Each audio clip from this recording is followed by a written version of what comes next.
esta palabra, como siempre, arde en mi corazón poder compartirla con ustedes, porque no es solo tener un tiempo de un sermón y ya, de una buena homilía y ya, sino todo esto es vida, todo esto es realidad, todo esto es verdad. Y hoy quiero comenzar una serie de conferencias para hablarles acerca del matrimonio, así que agárrense porque esto va a estar muy bueno.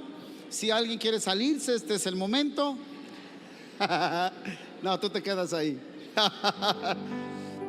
Es algo extraordinario. Miren que quiero comenzar con esto.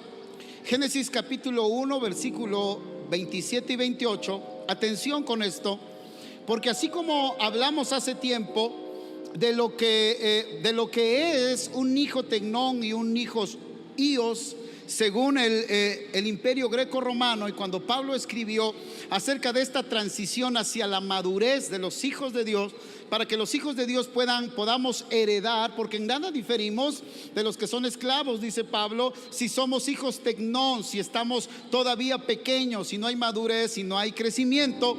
También yo estoy plenamente convencido, y por este sentir en mi corazón es que nace esta serie de conferencias que nos van a desafiar, nos van a volar la cabeza, que nos van a confrontar, pero que nos van a abrir los ojos a una realidad conmensurable, a una realidad extraordinaria, y que nosotros podamos darnos cuenta qué clase de matrimonios tenemos. Si tenemos matrimonios en el entendimiento tecnón, o tenemos matrimonios en el entendimiento de hijos maduros, matrimonios maduros y sólidos. Pero atención, matrimonios maduros no son los matrimonios que se aprenden a llevar bien. Quizá haya matrimonios que digan: no, mi matrimonio es maduro porque yo no me peleo con mi esposo. Eso no tiene que ver con madurez. Eso tiene que ver todavía con los primeros fundamentos de lo que es un matrimonio según lo que está establecido por Dios.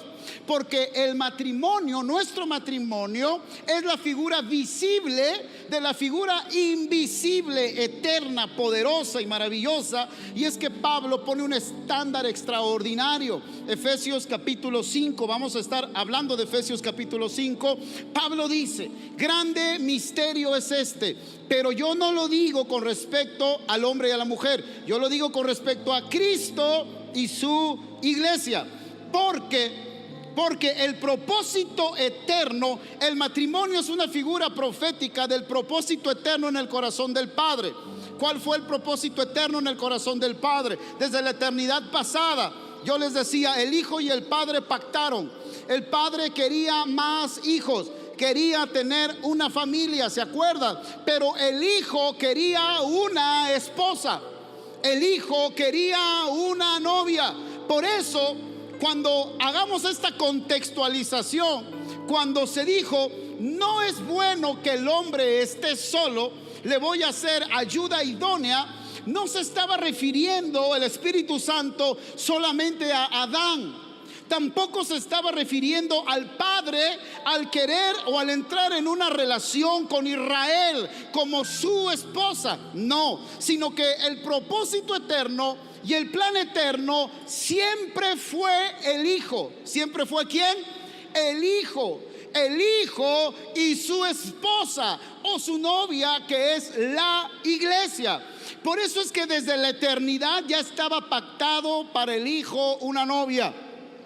Y por eso es que se fue desarrollando con el transcurso de los siglos en el pueblo judío, cómo era el padre el que buscaba esposa para el hijo. Era el padre que precisamente acompañaba al hijo para firmar el contrato de los esponsales, y llevaban una dote o llevaban una indemnización que el novio pagaba al padre de la novia, y entonces ellos firmaban el contrato. Así que todo lo que Pablo nos está diciendo, lo está diciendo en referencia a Cristo y su iglesia. Que el estándar de la vida de nosotros como matrimonio no es el matrimonio del papá, no es el matrimonio de la abuelita, no es el matrimonio de un amigo, no. El estándar y la figura perfecta para nosotros del matrimonio es Cristo y su iglesia. Y miren, vamos a estar haciendo esto mucho en la contextualización de los pasajes desde el libro de Génesis, pero a mí me encanta porque cuando Dios creó a Adán y a Eva, Dios les dijo: multiplíquense, y lo segundo que les dijo es: tengan dominio sobre la creación. Él se estaba refiriendo al huerto y a la tierra. ¿Qué les dijo? Multiplíquense y tengan dominio sobre la creación. Entonces el asunto es que la idea principal de la Biblia que nos presenta, la intención original y eterna, es el dominio de Cristo y su iglesia, pero de toda la creación.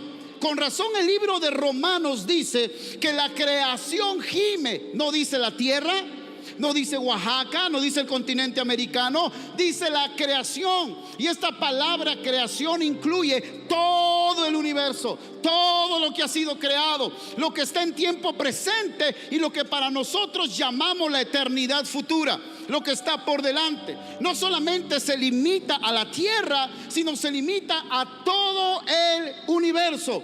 Dios le dijo a Adán y a Eva, el primer matrimonio, pero ahí le estaba diciendo al segundo Adán y a la segunda Eva. Váyanme siguiendo, porque por eso el antiguo pacto es tipo, sombras y figura de lo perfecto que ahora nosotros vemos en Cristo Jesús. Esto ténganlo en cuenta, porque cuando lleguemos a lo que nosotros, a la identidad de nosotros como varones y a lo que tenemos que hacer nosotros como varones, va a ser algo excepcional, va a ser algo extraordinario. Vamos a tener que ser redefinidos, y muchos de nosotros nos vamos a dar cuenta que pensamos que tenemos matrimonios maduros, pero de acuerdo al propósito eterno nos vamos a dar cuenta que todavía estamos en pañales, que todavía estamos en pañales.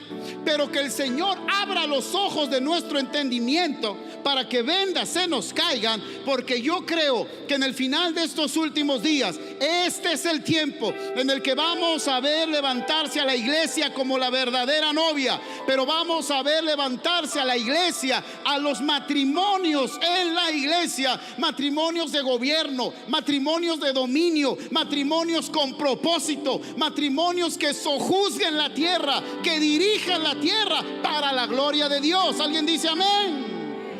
Y no matrimonios que todavía sigan peleándose el uno con el otro, matrimonios que todavía no logran perdonar, matrimonios que todavía no se llevan bien, matrimonios, mis amados. Miren, hasta el día de hoy, y esto es algo muy serio que vamos a retomar, porque este año vamos a tener precisamente nuestro taller para matrimonios, pero vamos a hablar de esto que es sumamente importante. Está bien, si tú nunca has estado en un curso donde te enseñan qué es un pacto, donde te enseñan cuáles son los roles del esposo y de la esposa, donde nos enseñan cómo perdonar, donde nos enseñan cómo decirle palabras bonitas a la esposa, eso está bien y es necesario, pero eso es parte del concepto y del paradigma tecnón que el apóstol Pablo usa. Esos son rudimentos, y hay matrimonios que se la pasan en rudimentos toda su vida, nunca se entienden, nunca se perdonan, nunca salen adelante, y el matrimonio no es absolutamente nada de lo que el apóstol Pablo dice que el matrimonio debe de ser. ¿Vamos bien hasta ahí? Por eso yo les decía hace rato, hay matrimonios tecnón y hay matrimonios ios, matrimonios que todavía están dentro del paradigma de matrimonios bebés, de matrimonios niños, pero hay otros que vamos caminando hacia la madurez, y la evidencia de que vamos caminando hacia la madurez, ¿saben cuál es? Dominio. ¿Cuál es? Dominio. Matrimonios que no solamente sobreviven, porque esta es otra cosa que pasa muy a menudo.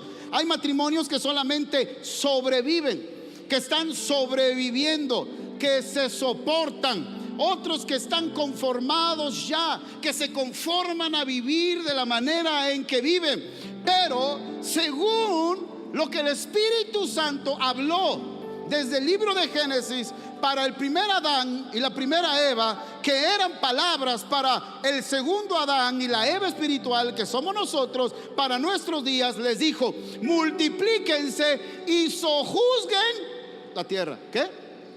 sojuzguen la tierra. La evidencia de la madurez de un matrimonio es dominio. La evidencia de la madurez de un matrimonio es gobierno. La evidencia de la madurez de un matrimonio es asignación. La evidencia de la madurez de un matrimonio es propósito. La evidencia de la madurez de un matrimonio es una verdadera planeación desde el propósito eterno de Dios. La evidencia de este matrimonio es que van caminando y van avanzando, y mientras van caminando van expresando, van disfrutando de la multiforme de la gracia de Dios, pero van expresando todo el poder, toda la gloria y toda esta nueva vida impartida en nosotros. Lógicamente, esa clase de matrimonios van formando y van desarrollando también hijos con esta misma característica, con estas mismas características. Matrimonios no que sobreviven, sino matrimonios que están ejerciendo el dominio de Cristo en esta tierra, que están gobernando porque ellos son gobernados por Cristo Jesús. ¿Se acuerdan de ese paradigma, de ese concepto, de esta palabra tan importante? Cristo solamente gobierna con los que Él gobierna. Matrimonios que son gobernados por Cristo son matrimonios que van a ser levantados para gobernar en esta generación. Y mis amados, eso es la iglesia. Y como decía Aristóteles, porque vamos a hablar un poquito de Aristóteles en el pasaje de Efesios capítulo 5, para irnos al contexto de lo que Pablo está escribiendo y lo que Pablo está diciendo. El matrimonio necesita erigirse no solamente como la base de la sociedad, decía Aristóteles, porque Aristóteles lo veía como la burocracia, como una pequeña monarquía. Así veía a la familia y así veía el matrimonio Aristóteles. El matrimonio no solamente es la base de la sociedad, decía, la familia es la base de la sociedad. Todos lo sabemos, todos lo repetimos, porque es la herencia grecorromana que nosotros tenemos. Pero Pablo vino con la supracultura del cielo, con la cultura superior de Cristo, del reino de los cielos. Pablo vino a ajustar esa visión, y por eso escribió la carta a los Efesios capítulo 5. Pero la familia no solamente es el núcleo de la sociedad, el matrimonio es el núcleo del cumplimiento de los planes y propósitos de Dios. Lógicamente, como está el matrimonio, va a estar la familia, y como está la familia, va a estar la iglesia, y como está la iglesia, va a estar la sociedad. Por eso decimos que la iglesia tiene la sociedad que merece. Si tú dices, hay mucha violencia donde yo vivo, la violencia se ha aumentado, es el resultado de que no hay una iglesia presente en su generación. No hay una iglesia influyente, no hay una iglesia de dominio. Así que hablar del matrimonio es hablar de un tema fundamental. Y lo único que yo quiero pedirte es que le permitas al Espíritu Santo usar esta palabra para que toque tu corazón, porque definitivamente esta palabra puede transformar la manera en que viven nuestros matrimonios. Esta palabra, escucha lo que te voy a decir, puede cambiar los resultados que hasta ahora tú tienes como matrimonio. Yo quiero hacerles una pregunta. Vamos a hacer esto muy práctico antes de entrar al exégesis del pasaje. Vamos a hacerlo muy práctico. ¿Cuánto consideras tú que verdaderamente ha sido productivo tu matrimonio hasta el día de hoy? Si nosotros hacemos un análisis consciente de nuestro matrimonio, pregunto, ¿cuántos de ustedes se detienen a evaluar su matrimonio? ¿Cuántos de ustedes se detienen a evaluar su matrimonio? ¿Y cuántos de ustedes también se sientan a evaluar cuánto han crecido en su matrimonio en un año? Ahora, los matrimonios crecen de diferentes maneras. Los matrimonios crecen a golpes, o los matrimonios crecen por planeación, por planificación de la asignación y el propósito que Dios nos ha dado. Lo repito, hay matrimonios que crecen en base a golpes, y parece que a nuestra generación y a la cultura, a la subcultura de la religión en la iglesia, le gusta crecer a golpes, pero no por planeación. Les voy a hacer otra pregunta. ¿Cuántos de nosotros tomamos un tiempo para planificar y hablar acerca del futuro de Dios para nuestros matrimonios?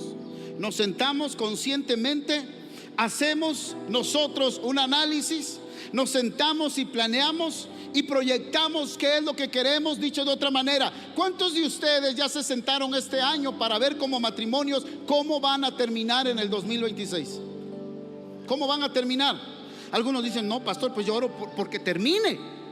Por lo menos quiero terminar este año. No. Es que si seguimos viviendo la vida de esa manera, te digo, si todavía estamos batallando con conceptos como el perdón, con conceptos como que el hombre tiene que ser cariñoso, si todavía tu mujer se sigue quejando porque eres un ¿cómo se le llama eso? Un cubo de hielo, frío, rudo.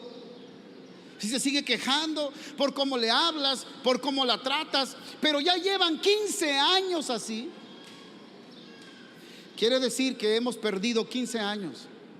Quiere decir que estamos sobreviviendo, pero que no estamos cumpliendo con la asignación y el propósito eterno que Dios nos ha dado. Entonces necesitamos encaminarnos a la madurez. Yo les decía, y precisamente ese estado es el que nos da el resultado con nuestros hijos.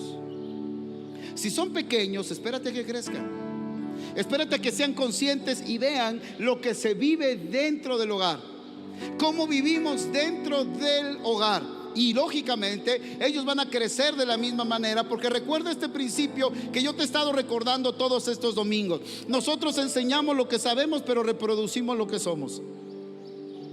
Puedes saber mucho, tener conocimiento de muchas cosas, pero lo que verdaderamente vas a estar transmitiendo a tus hijos es lo que tú eres, no lo que tú hablas ni lo que tú enseñas. Es lo que ellos ven en ti. Es la esencia de quien nosotros, como cabezas de la familia, nosotros somos. Y la verdad es que necesitamos, en el paradigma Tecnón, necesitamos corregir muchas cosas en el matrimonio. Yo les decía el domingo pasado que no es posible que todavía siga habiendo machismo dentro de la iglesia, en esta subcultura religiosa. Todavía persiste y permanece el machismo dentro de la iglesia. Todavía no llegamos a entender nosotros como varones quién es la mujer que tenemos cerca de nosotros. Bueno, hay muchos varones que tienen celos de la mujer. Hay muchos varones que no se han dado cuenta del potencial que su esposa tiene. Hay muchos varones que no se han dado cuenta del mujerón que Dios les puso cerca de ellos, porque tus ojos están velados. Y es más, muchos que se dan cuenta, mejor deciden subajar a la mujer porque tienen miedo, porque saben que incluso su mujer es más inteligente que ellos, y que a lo mejor tu mujer tiene más visión que tú. Eso pasa dentro de los matrimonios todavía.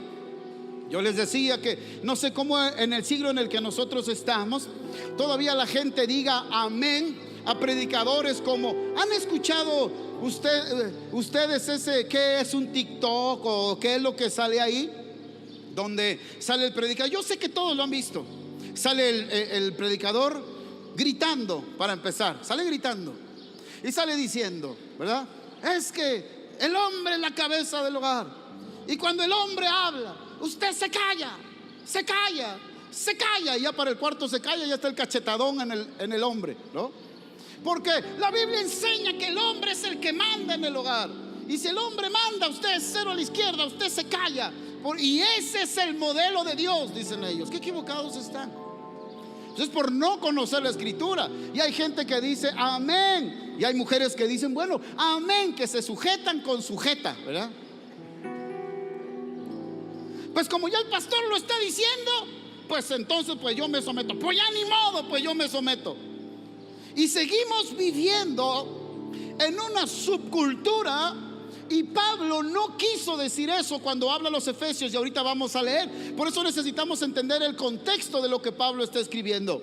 Pero para ir definiendo esta primera idea, mis amados, el matrimonio no solamente es una bendición de Dios, el matrimonio es el milagro más grande de Dios para que sus planes y propósitos se cumplan en cada generación.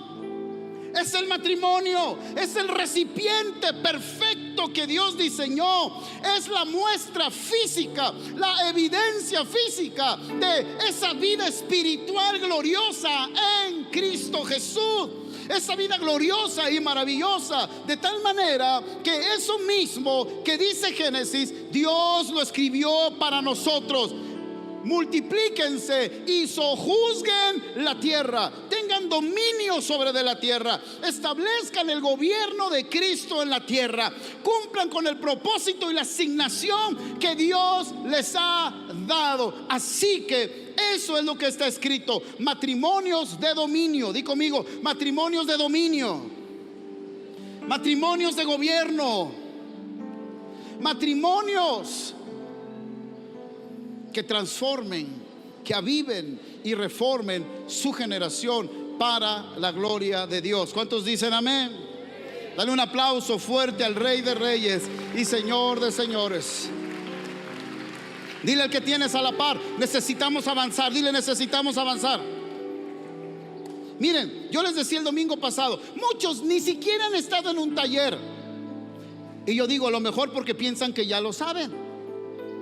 Entonces mejor tú haz un taller y yo voy a tu taller. En serio. Y yo aprendo. Pero hay muchos que no han estado en un solo taller, quizá porque piensan que ya lo saben. Pero cuando uno conoce las cosas, uno dice: no puede ser. Por eso la familia está como está, por eso la iglesia está como está, porque desconocemos. Por eso yo les decía hace rato, uno de los más grandes enemigos del Hijo de Dios es la ignorancia. ¿Es qué? La ignorancia. Y por desconocer, miren, muchos no vienen a algún taller quizá porque quieren aparentar que tienen un matrimonio, pues un matrimonio bien. Ay no, ¿cómo voy a ir? ¿Qué van a pensar de mí? Otros a lo mejor porque dicen: no, es miércoles por la tarde, a otros les da flojera venir. Y otros están conscientes de su situación, pero dicen: yo así soy y así me voy a morir. Y siguen en la misma condición, de tal manera que no hay un avance en el reino. ¿No hay qué?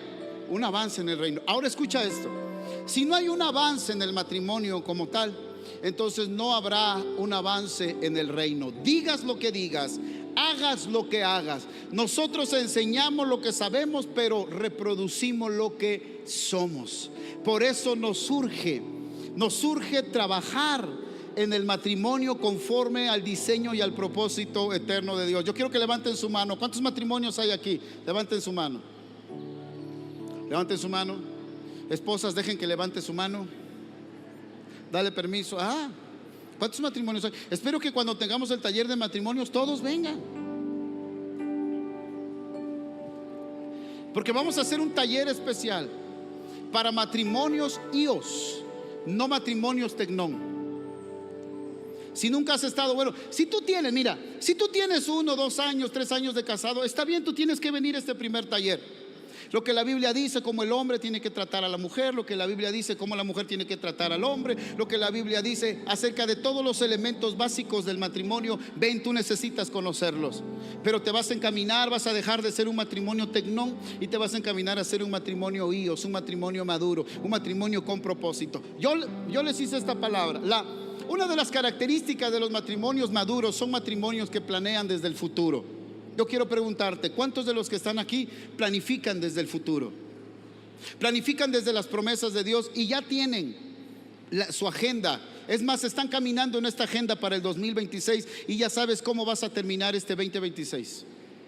¿Cuántos de los matrimonios que estamos aquí nos sentamos como matrimonio y la esposa le dice al esposo como ayuda idónea: ¿qué necesitas de mí para que la visión avance? ¿Qué necesitas de mí? Y no la mujer: yo necesito esto de ti, dame esto, dame aquello, dame el honor. Primero, como ayuda idónea, cada cosa en su lugar. Como ayuda idónea, no demonia ni errónea, ¿verdad? Como ayuda idónea. Mi amor, ¿qué necesitas de mí? ¿Qué puso Cristo en mí para que esta visión avance? Porque de aquí al 2026 al 2027 vamos a hacer un análisis para ver cómo vamos avanzando en nuestro matrimonio. Yo como ayuda idónea y el varón como el que nutre, dice Pablo, como el que nutre el matrimonio. ¿Saben que la operación de las mujeres, aunque no es el todo, pero está directamente ligada a la función del varón? Como el varón nutre a la mujer. Varones, ¿estás nutriendo a tu esposa? O como yo les he dicho, ¿verdad? O estás escondido debajo de la falda de tu mujer. ¿Lo dije o lo pensé? No lo dije. Esto es importante. Esto es serio. Di conmigo, esto es serio. Y como les he dicho a ustedes, mujeres, esos son pensamientos introductorios nada más, ¿eh? Y como les dije, mujeres, la semana pasada, si tú estás soltera, pues ora para ver con quién te vas a casar. Ten cuidado, no te cases en yugo desigual, por el amor de Dios. Nos encanta ser pastores, pero evítanos más problemas de los necesarios. Y te voy a decir que es casarse en yugo desigual. Efesios 2 dice: nosotros estábamos muertos en nuestros delitos y pecados. Casarse en yugo desigual es que tú, siendo una hija de Dios, te cases con un muerto. Está muerto. Está muerto espiritualmente. No hay compatibilidad. Imagínate viviendo a una mujer viva, consciente, llena de dones y habilidades, con un muerto. Está muerto. Escucha el consejo de la palabra de Dios. Por eso nos advierte antes de. Dice, no te unas. Pero también ten cuidado, no te unas en yugo desigual en el alma. Porque nosotros existimos en espíritu, en alma y en cuerpo. No solamente es yugo desigual espiritualmente, también es yugo desigual en el alma. ¿Cómo que en el alma, pastor? Claro que en el alma también. Porque tú necesitas saber, las visiones deben de ser por asignación. Miren, yo creo algo y lo vamos a ver más adelante. Génesis dice, varón y hembra los creó. ¿Cómo dice? Varón y hembra los creó. ¿Cómo los creó? Los creó juntos. Yo creo firmemente que antes de la fundación del mundo, Dios nos creó en parejas. De eso vamos a hablar más adelante. Hay esperanza para todo. Pero dice, dice Pablo, cuidado con la capacidad emocional y mental. Miren, lo voy a poner de esta manera. Porque una mujer que está preparada debe de poner mucha atención en casarse con alguien que está preparado también. Alguien que puede gestionar las emociones correctamente. Porque si no, se va a unir a un niño. Y por eso es que ahí se ve medio raro, ¿verdad? Porque una mujer ya madura, con visión profesional en la vida, casándose con un niño, o viceversa. Hay gente que dice, pues con que sea cristiano y ya. No basta con que sea cristiano. Por eso Pablo dice, no te unas en yugo desigual. Necesitas ver su capacidad emocional, su madurez emocional. Yo lo maduro, pastor. Ajá.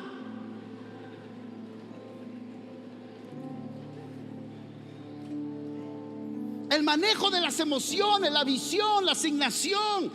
Pero número 3, di conmigo, número 3. También la cuestión física es importante.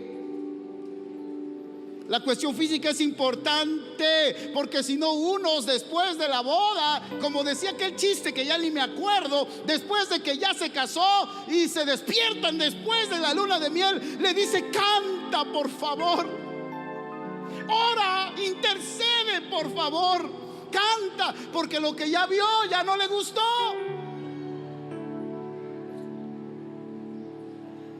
¿Verdad? Fíjense cuántas cosas la Biblia nos enseña.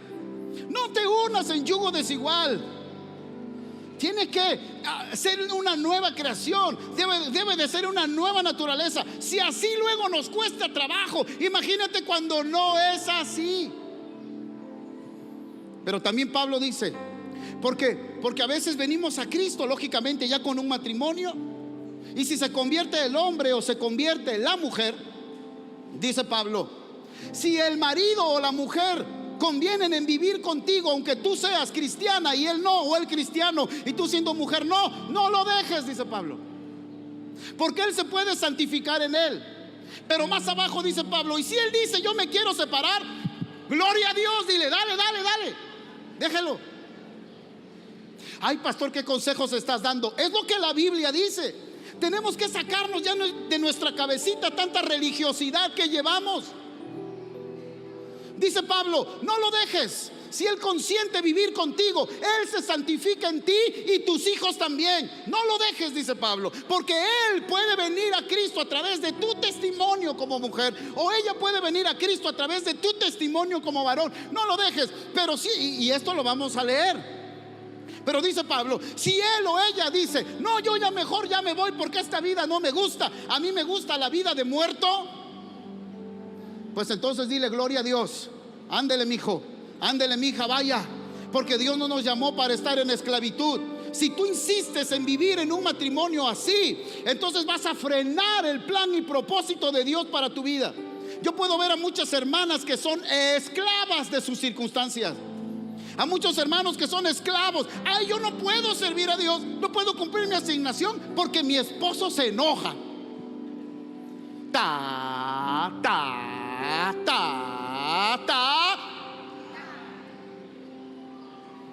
O viceversa.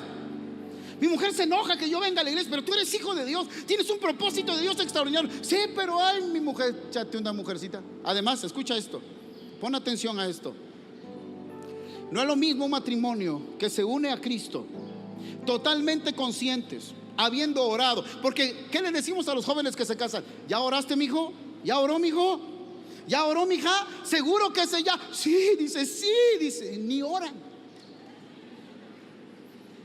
No es lo mismo un matrimonio que sea unido en yugo igual y que después digan, yo me quiero separar. Yo les digo, te amolaste, mijo.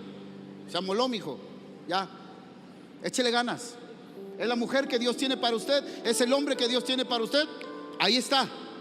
Entienda, conozca, camine, madure y las cosas van a funcionar. Funcionan porque funcionan. Pero no es lo mismo cuando dos se casaron fuera del propósito eterno de Dios. Es más, yo quiero decirles algo. Tómenme a loco, ténganme paciencia, por favor, pero es que algo tiene que cambiar. Escúchame. Delante de Dios, un matrimonio que se hizo fuera del propósito eterno, además ninguno de los dos conocía a Dios, no tiene el mismo peso delante de Dios. No tiene el mismo peso delante de Dios. ¿Por qué? Te casaste sin el conocimiento de Dios. ¿Por qué te casaste con él? Porque era un mujeriego, parrandero y jugador. Por eso, era el mejor de todos. ¿O por qué te casaste con él? Pues pastor, porque pues nos comimos el pastel antes de tiempo y ni modo, pues ya me tuve que casar. Porque me dijeron que tenía que cumplir y ya. Mis amados, eso delante de Dios, escucha lo que te voy a decir. Te digo con mucho amor y con mucho respeto, eso delante de Dios finalmente no vale. Valdrá delante de las leyes de los hombres porque fuiste y firmaste. Pero delante de Dios todo está fuera de la voluntad de Dios. Absolutamente todo, ¿o no es verdad? Pero dice Pablo, si Él quiere permanecer contigo y tú eres hija de Dios, entonces dale, hija. Pero ama a Dios, sirve a Dios, cumple con el propósito de Dios. Y lo mismo viceversa. Pero Pablo dice, a las mujeres solas. A las mujeres solas, yo les aconsejo, no se casen, dice Pablo.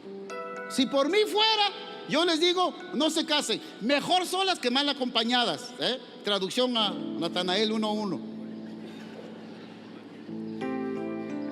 Versión no Reina Valera, sino Reina Valedora, ¿no? Mejor sola que mal acompañada, mija. ¿Por qué estás buscando, dice Pablo, amarrando tu vida a cualquiera que va a pasar por ahí? Porque dice la señora, es que ya nadie me va a querer. ¿Sabes qué? Ni siquiera conoces el valor que tú tienes. Ni siquiera conoces el potencial que Dios ha puesto dentro de ti. Tú eres un mujerón si eres hija de Dios. Eres un mujerón. Dios te redimió, te compró, te hizo nacer de nuevo. Tienes dones, habilidades maravillosos de parte de Dios. Y tú vales la sangre de Cristo. Tienes una asignación gloriosa como para que por cualquier desliz te enredes con alguien que para ti va a representar un yugo desigual. ¿Dicen amén? Ay, ay, ay, ahora ya se pusieron serios. Pero necesitamos cortar con toda religiosidad que se nos ha enseñado en nuestra cabeza, que se ha puesto incluso dentro de la iglesia. Nosotros no estamos aquí para ser esclavos. Si Cristo nos hizo libres, ¿cómo vamos a empeñar nosotros en ser esclavos? Si para eso vino Él. ¿Él vino para qué? Para hacernos libres. Él vino para darnos la libertad. Vieras qué hermosa es la libertad. Aún estando casados, qué hermosa es la libertad de poder caminar y nutrir esa libertad para cumplir con la asignación que Dios nos ha dado. Entonces, a las jóvenes, dice Pablo, no te unas en yugo desigual. ¿Cuántas jovencitas hay aquí? No levanten la mano. Pon atención a esto, porque después es el problema. Después del primer año ya se quieren divorciar. Al segundo año ya se quieren dejar, ya se quieren separar. Se les hace tan fácil romper un pacto eterno y maravilloso que Dios ha dado, pero eso es por no tomar las decisiones correctas, ni casarte con la persona correcta. Y a las hermanitas, vuelvo a repetir, que ahorita están solas por una u otra cuestión, pues entonces disfruta, sé libre para amar y servir a Dios. Pero si tú quieres una pareja, bien la puedes tener. Si tú quieres una pareja, bien la puedes tener. Las mujeres pongan la cuenta ahí para que me manden la ofrenda. Ay, pastor, pero eso no es pecado. No, pecado es que tú estés sola, que tengas esa necesidad de casarte y te andes quemando. Ese es pecado. Lo demás, mis amados, es religiosidad, y lo demás Dios lo juzgará. Nosotros no lo podemos juzgar. Dios lo va a juzgar. Pero es mejor, dice Pablo, que te cases a que se te quemen las habas. Mejor, dice Pablo, cásate. Pero si te vas a casar, ¿dónde encontró Adán a Eva? ¿Dónde estaba? ¿Dónde estaba? ¿Dónde estaba? En el peor es nada. No. ¿Dónde estaba? ¿En el príncipe valiente? No. ¿Dónde estaba? Estaba en el huerto. ¿Dónde estaba? En el huerto. ¿Dónde vas a encontrar? Y huerto no significa que a la iglesia. Huerto significa la realidad de Cristo. En Cristo, en la realidad de Cristo. Puede ser en la iglesia, puede ser en tu trabajo, puede ser en donde sea, tú lo vas a encontrar. Es en Cristo Jesús. Así que las mujercitas que dicen, pastor, y yo me puedo casar si estoy sola, cásate. Pero ora a Dios. Sea una mujer que sirve a Dios, que sirva a Dios de una manera poderosa en tu propósito y en tu asignación. Dios tiene preparado a ese hombre que preparó para ti desde antes de la fundación del mundo. Dios tiene preparado para ti esa mujer que Dios preparó desde antes de la fundación del mundo. ¿Cuántos dicen amén? Dale un aplauso fuerte al Rey de Reyes y Señor de Señores. Avísame si te vas a casar para que hagamos bodas colectivas. ¿Está bien? Ok. Vamos a leer el pasaje. Vamos a comenzar. Ok. Efesios capítulo 5 versos 22 al 33. Efesios 5, 22 al 33. Las casadas estén sujetas a sus propios maridos. Las casadas estén sujetas a sus propios maridos, como al Señor. ¿Como a quién? Como al Señor. Porque el marido es cabeza de la mujer, así como Cristo es cabeza de la iglesia, la cual es su cuerpo y Él es su Salvador. Notan cómo el apóstol está haciendo esta doble referencia. Bien. Verso 24. Así que, como la iglesia está sujeta a Cristo, así también las casadas lo estén a sus maridos en todo. Maridos, amad a vuestras mujeres. Maridos, amad a vuestras mujeres, no como se nos ocurra. ¿Qué dice? Así como Cristo amó a la iglesia y se entregó a sí mismo por ella. ¿Para qué? Para santificarla, habiéndola purificado en el lavamiento del agua por la palabra, a fin de, fíjate lo que hace Cristo, presentársela a sí mismo como una iglesia gloriosa, que no tuviese mancha ni arruga ni cosa semejante, sino que fuese santa y sin mancha. Verso 28. Así también los maridos deben amar a sus mujeres como a sus mismos cuerpos. Y desde ahí empezamos a fallar. Si le metes Coca-Cola a tu cuerpo, ¿cómo vas a amar a tu mujer? Dice: el que ama a su mujer, a sí mismo se ama, porque nadie aborreció jamás a su propia carne, sino que la sustenta, la cuida, como también Cristo a la iglesia, porque somos miembros de su cuerpo. Fíjate lo que dice: porque somos miembros de su cuerpo, de su carne y de sus huesos. Me encanta cómo Pablo está tomando el Génesis, lo está trasladando a la realidad en Cristo. Y así como Adán dijo, cuando construyó Dios a la mujer del costado de Adán, lo hizo dormir profundamente y de su costado construyó. Esta palabra a mí me encanta: de su costado construyó, porque la iglesia, por eso es la construcción, la morada de Dios. Por eso la mujer es una construcción, es una edificación para la morada del hombre. Dice: porque somos miembros de su cuerpo, de su carne y de sus huesos. Y cuando Dios trajo a Eva y la presentó a Adán, Adán dijo: ahora esta es, ¿qué es? Carne de mi carne y es hueso de mis huesos. Por eso varona será llamada. Qué maravillosa, porque el propósito eterno era la iglesia.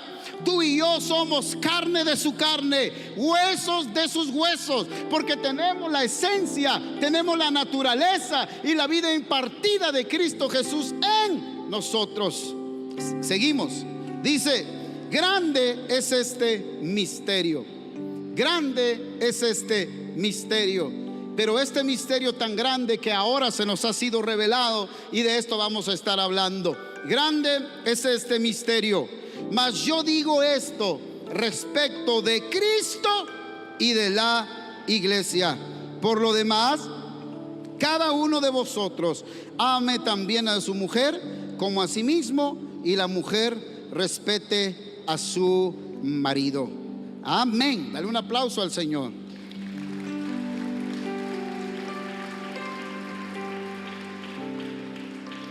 Para entender mejor lo que Pablo está queriendo decir en su contexto, porque lo que Pablo está haciendo es discernir la cultura grecorromana. Pablo no está rompiendo en su totalidad con este sistema que se había desarrollado por muchos siglos, un sistema aristotélico con respecto a la familia, porque fue Aristóteles el que planteó esta organización jerárquica dentro de la familia. Pablo está discerniendo la cultura, y a través de la supracultura, que es la cultura del reino, Pablo está insertando, di conmigo, insertando. Pablo está insertando una nueva realidad en la organización y administración de la familia. Pero ahora la familia divina, la palabra oikos, oikonomía, de donde viene la palabra economía. Pablo está introduciendo una nueva economía a la familia en el mundo greco-romano. Pero Pablo no está llegando para romper netamente con la organización que se tenía. Entonces, para entender esto, es importante que nosotros podamos comenzar a comprender un poquito cómo vivía la sociedad greco-romana. Necesitamos averiguar quiénes son los destinatarios y cómo era la vida que ellos llevaban en la sociedad. La familia en la que, de la que Pablo está hablando y Pablo está pensando, no es una familia moderna como la nuestra.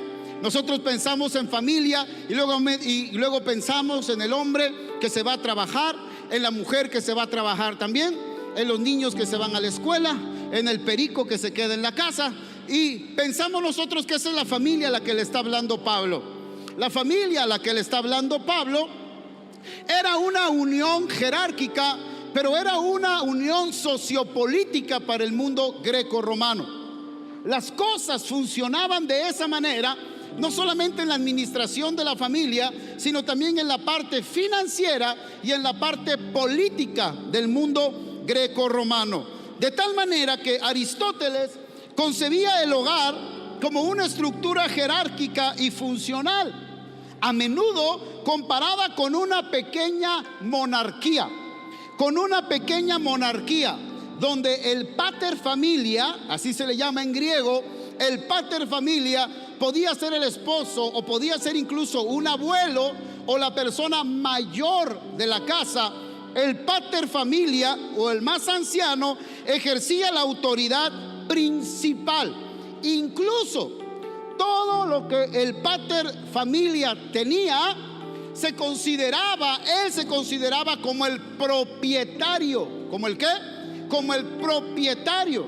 Y en la cultura grecorromana, incluso él podía decidir sobre la vida de los que formaban parte de su casa.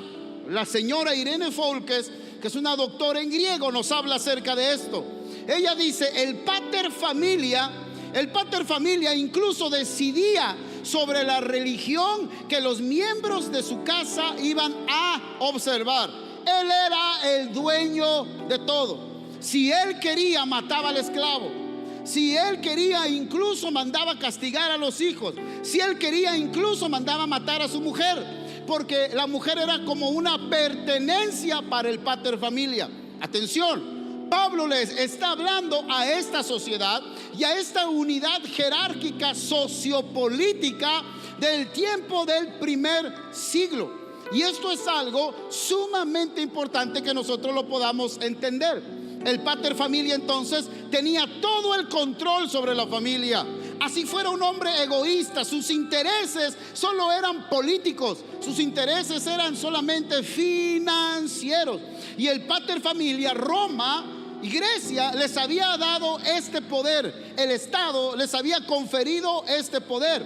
Así que aquí no estamos hablando solamente de algo social, estamos hablando ya de algo jurisprudente, estamos hablando del Estado. El Estado al pater familia le había concedido esto, de modo que incluso cuando una mujer se casaba, cambiaba de un amo a otro amo. En el imperio grecorromano su amo era su padre, pero cuando se casaba, ahora su amo pasaba a ser el pater familia de la casa a donde ella se iba a vivir. Por eso es que hoy en día, con todo eso del feminismo, de la liberación de la mujer, hay una palabra que usan mucho que se llama patriarcado. ¿Alguien ha escuchado esa palabra? Y que ellas luchan en contra del patriarcado. No, hombre, si estas feministas hubieran vivido en el tiempo de Pablo, ¿ustedes creen que el Estado grecorromano las dejaría pintarrajear el zócalo de la ciudad? ¿Ustedes creen que el Estado las dejaría ir gritando, insultando por las calles a los padres, a los esposos en este patriarcado? Absolutamente no. Porque eso para ellas era razón de muerte. Ellas podían morir. La mujer para el pater familia, algunas de ellas y sobre todo las de élite, había muchas mujeres romanas de élite que gozaban de algunas libertades más que otras, pero aún así la mujer en el tiempo de Pablo no tenía mucho valor, ni tampoco tenía muchas libertades. A las mujeres, cuentan los historiadores también, las mujeres no tenían derecho a estudiar, no estudiaban. Una mujer estaba lista para casarse a los 14 años. La mujer ya estaba lista para casarse, era entrenada en todas las labores del hogar. Una que otra que era de élite, que tenía más posibilidades, podía aprender a leer. Y las familias que tenían más dinero pagaban a un pedagogo, a un instructor, para que les enseñara en casa, pero ellas no iban a la escuela. aunque algunas otras, vuelvo a repetir, gozaban de mayores libertades, la mayoría de las mujeres en el mundo greco-romano no tenía libertad. Las mujeres no podían salir solas, siempre tenían que salir con un hombre, o siempre tenían que salir con el pater familia. Las acompañaba para hacer todas las cosas que tenían que hacer. Así que la mujer tenía un ámbito de influencia demasiado pequeño en el mundo greco-romano. Y Pablo le está hablando a esta sociedad. Las casas grecorromanas no eran como las nuestras. Las casas grecorromanas tenían al pater familia, tenían a la familia del pater familia, tenían también esclavos, tenían también libertos dentro de las casas. Así que una casa podía tener muchísima gente, y era una casa donde la misma casa era como una casa, como un negocio familiar. Era como un negocio familiar. Ahí se llevaban a cabo negocios. Por eso es que Pablo también en Efesios no solamente le habla al pater familia en ese entonces de la cultura, para que nuevamente él pueda redefinir el trato que le daba a su esposa. También le habla en la carta a los Efesios, le habla cómo debe tratar a los esclavos. Y manda y dice a los amos que traten a los esclavos de esta manera, porque eso agrada a Dios. Pero no solamente le habla de los esclavos, sino le habla también acerca de los hijos. Dice Pablo, y habla a los padres. A los hijos les dice, honren a los padres, pero a los padres les dice, no exasperen a sus hijos. Entonces Pablo está hablando en este contexto. Pablo está hablando en esta cultura. Pablo no está destruyendo totalmente lo que estaba sucediendo en esta administración del hogar, pero estaba Pablo introduciendo una nueva realidad. ¿Una qué? Una nueva realidad. Y esta nueva realidad, como yo les he dicho, atención con esto, porque esta nueva realidad no estaba siendo establecida desde normas y leyes. Esta nueva realidad había sido establecida a través de Cristo, y es una ley interna.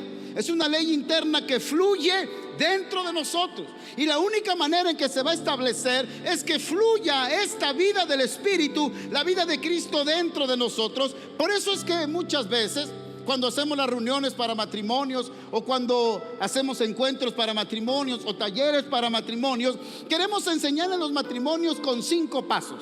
5 pasos para tratar a la mujer, ¿verdad? ¿Qué otro tenemos? 5 pasos para aprender a tapar el inodoro. 5 pasos para no dejar botado el calcetín fuera de la ropa sucia. ¿Han escuchado que se dan temas como esos? Y todo lo queremos hacer con metodología y con métodos, pero es precisamente lo contrario en la nueva vida en Cristo Jesús.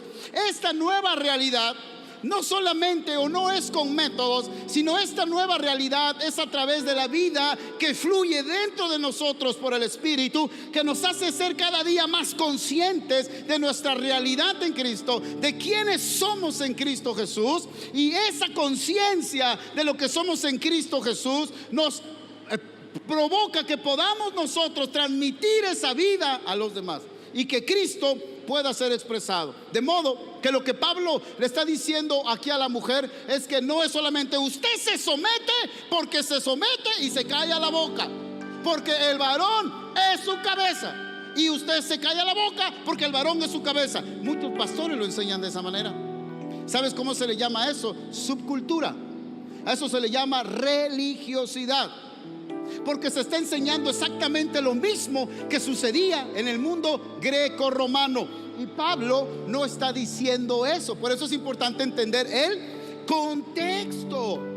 Pablo no está diciendo eso. Ahora, a usted le tocó ser mujer y ni modo, como decían los judíos, agradecían a Dios dentro de unas cosas porque no eran mujeres. Porque en la cultura judía que se desarrolló en el primer siglo era lo mismo. Aunque la mujer gozaba de algunos beneficios dentro del hogar, cuando se hablaba de la sociedad y la política, la mujer era un 0 a la izquierda. Y parece que hay muchos varones que todavía parece ser que siguen viviendo en ese siglo, porque hay mucho machismo y hay mucha subordinación y jerarquía dentro de los matrimonios.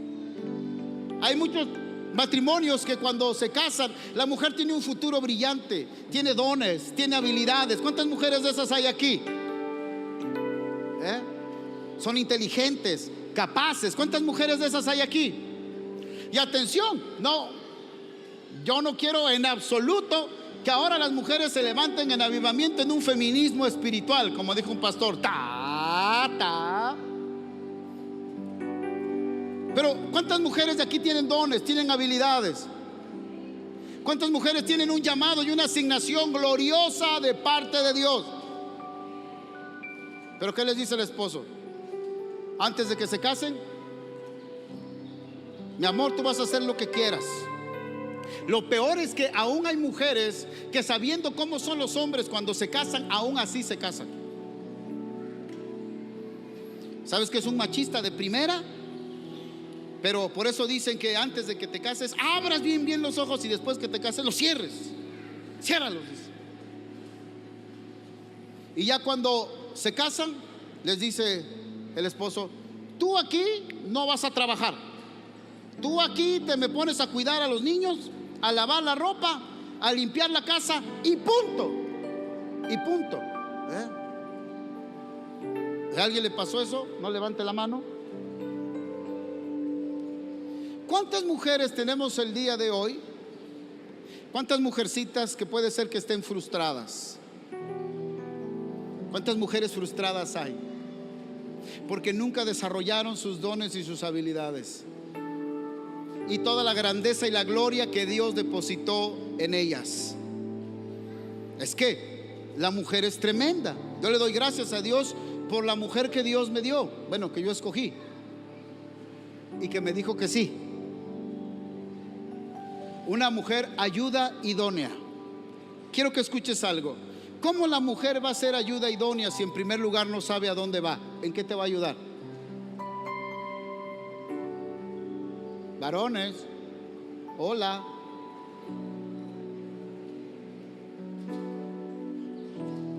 ¿Cómo una mujer va a ser ayuda idónea? La iglesia es ayuda idónea de Cristo, es el destino de Cristo. ¿Por qué? Porque hay una visión gloriosa. Pero yo me pregunto, ¿cómo una mujer va a ser ayuda idónea? ¿En qué va a ser ayuda idónea si ni siquiera sabes a dónde vas? Bueno, pues por lo menos que gane dinero. ¿Pero en qué va a ser ayuda idónea? En primer lugar, no sabe a dónde va. Si no sabe a dónde va, ¿cómo se puede desarrollar?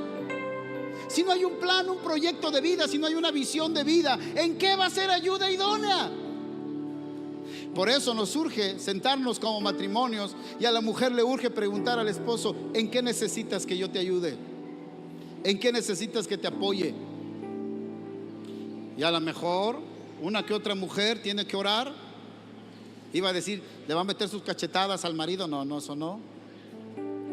Pero tiene que orar y decirle al Señor: Señor, dale visión a este hombre en el nombre de Cristo Jesús, o si no te lo mando, Señor. ¿Verdad? Es una realidad.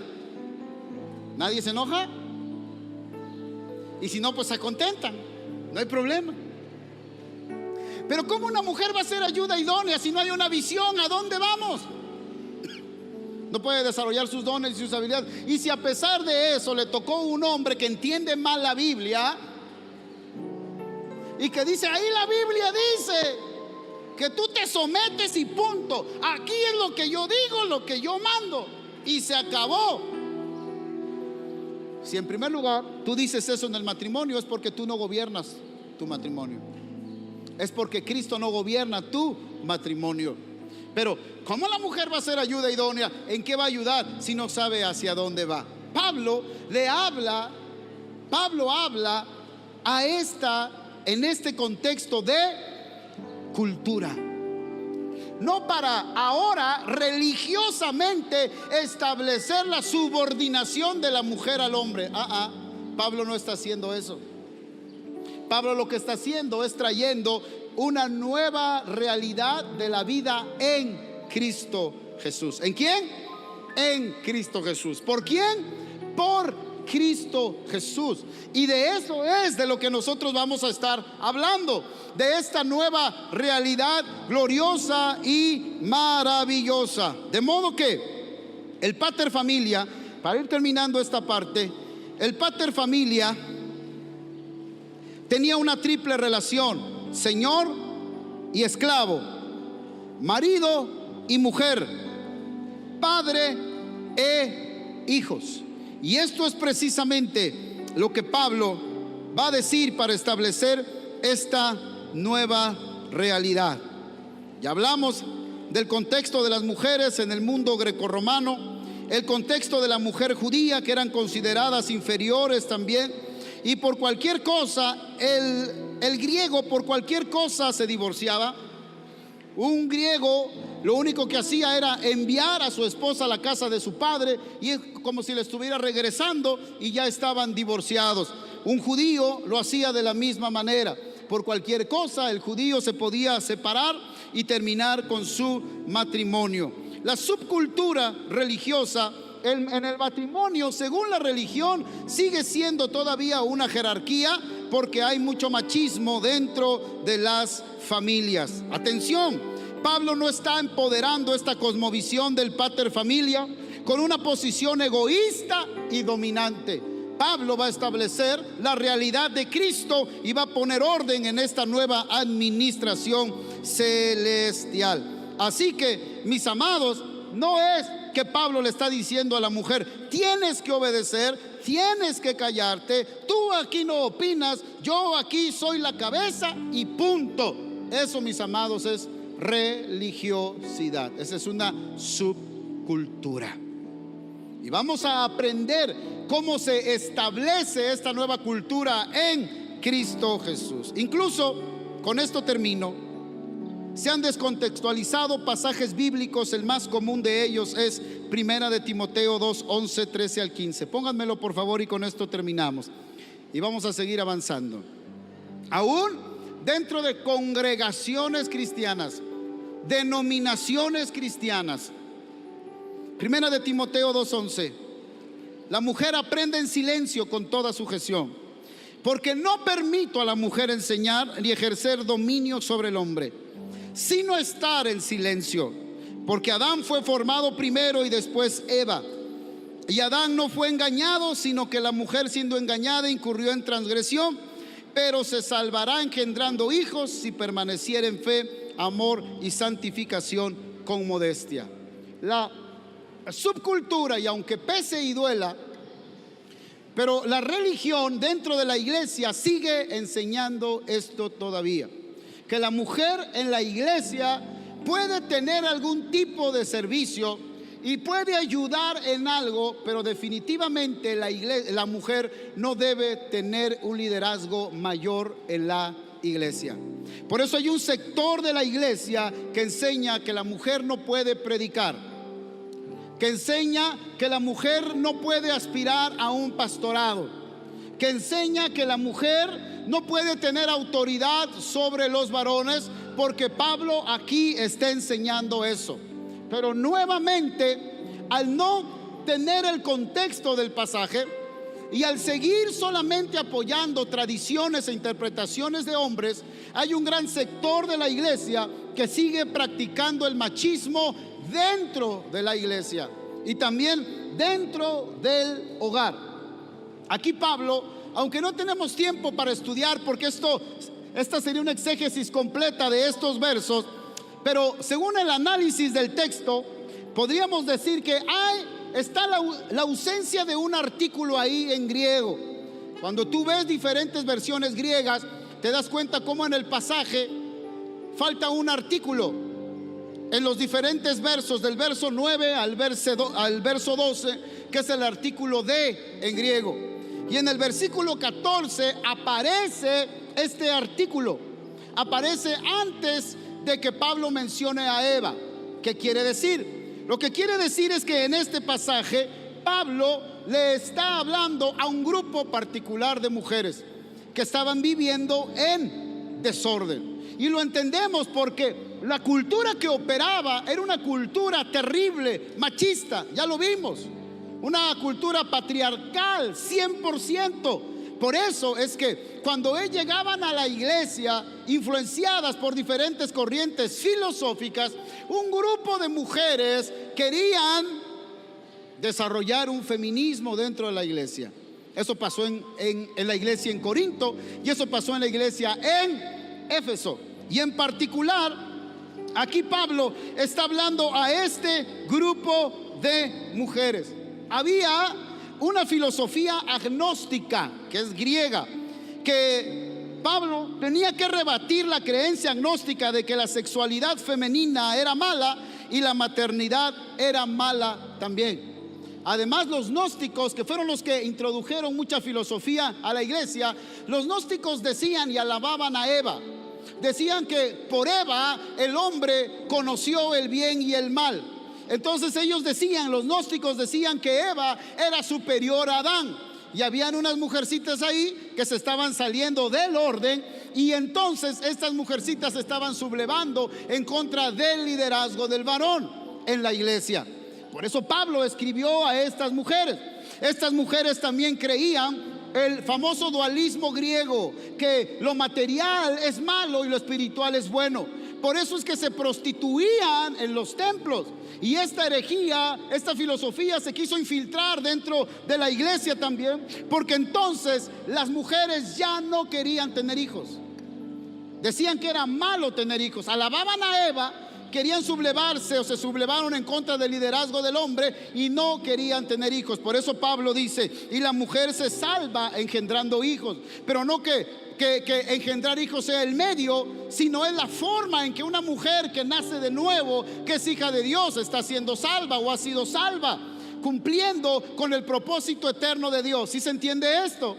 Entonces hay muchos pastores, hay muchos líderes dentro de la iglesia que hasta el día de hoy siguen predicando que la mujer no puede aspirar a un liderazgo fuerte dentro de la iglesia, que la mujer no tiene voz ni voto dentro de la iglesia en un liderazgo prominente, que la mujer no puede pastorear, que la mujer no puede servir como los hombres a Dios. Y nos vamos a encontrar aquí con algo muy interesante, porque las mujeres en el nuevo pacto, aunque son pocas las que se mencionan, pero tenemos una mujer en cada uno de los ministerios dentro de la iglesia. Hubo una mujer apóstol que se llamó Junias. Hubo mujeres que profetizaban, profetas, mujeres evangelistas, mujeres pastoras y maestras dentro de la iglesia en el nuevo pacto. Entonces, lo que va a estar sucediendo en estos días también es que dentro del matrimonio vamos a redefinir la identidad que tiene la mujer.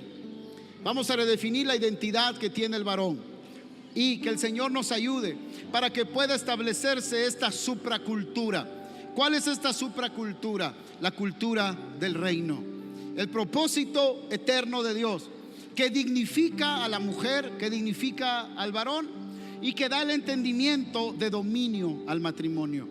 No fuimos llamados como matrimonios a sobrevivir. No fuimos llamados en el matrimonio a medio llevar las cosas. Fuimos llamados para gobernar esta generación. Fuimos llamados para que Cristo gobierne a través de nosotros. ¿Cuántos dicen amén? ¿Cuántos dicen amén? Dale un aplauso fuerte al Rey de Reyes y Señor de Señores. Aleluya. Si está ahí cerca tu esposa, tu esposo, dale un abrazo, dale un beso. Si tu hijo ya tiene bigote de 35 años y está cerca de ti, que vea el amor que le tienes a tu esposa. ¿Sí? ¿Lo hacemos? A ver. O ya resulta que les da pena ahora, ¿eh? Resulta que les da pena ahora. Debes de saber que a tu lado tienes un mujerón. Y tienes que saber que a tu lado tienes un hombre excepcional, lleno de la gracia de Dios y con la impartición de la vida de Cristo Jesús. ¿Cuántos dicen amén? Dale otro aplauso fuerte al Rey de Reyes y Señor de Señores, y ponte de pie.